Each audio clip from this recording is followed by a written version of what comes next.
Good morning, Richard Eckley here. Happy Tuesday morning to you. We're on a Tuesday, so on a Wealth Tuesday on your 4 keys to a healthier, happier you. And so I'm doing some research in my latest book. And what I'm studying at the moment is Richard Branson, how he got Virgin Group up and running, what he did to keep it going. And he said he started off when he was 16, was his first sort of major sort of success, if you like, with the student magazine he got going at Stowe School.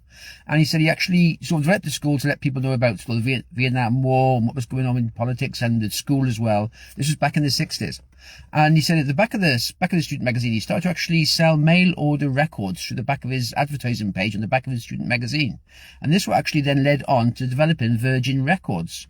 So that's how he sort of started, was that simple step as a student magazine onto Virgin Records. And then he started to go into other areas. There was Virgin Planes, Virgin Atlantic, Virgin Trains, Virgin Cars, there was Virgin Holidays, Virgin Media. There's just so many different like sister companies he's developed over the years. There's now actually over 360 Virgin brands worldwide all over the years, which all started from the simple idea of the student magazine.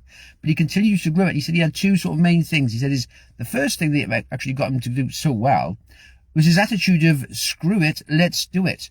Whenever he came to an idea, whenever he sort of found a service that wasn't quite up to the standard he thought it should be, he thought, right, he can go in there, he can disrupt it and start it off and do it something himself.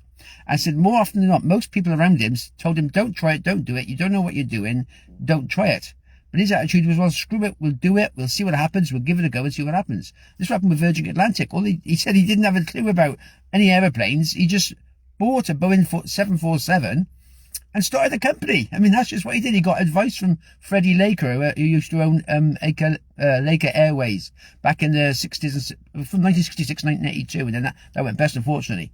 But he got advice from an expert in the industry, Freddie Laker, and he mentored him and helped him. And he said, to start off with, it's just going to be you and your plane, your one plane flying back and forward.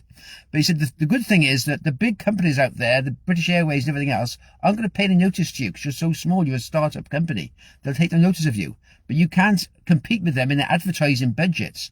So you've got to go out there and get yourself known. You've got to get out there, put yourself out there, get the personality out there, and do things to get yourself in the main press. So the newspapers reports you, and then you're then building your brand at the same time. So he did Virgin balloon flights across the Atlantic Ocean. He drove a speedboat across the Atlantic Ocean.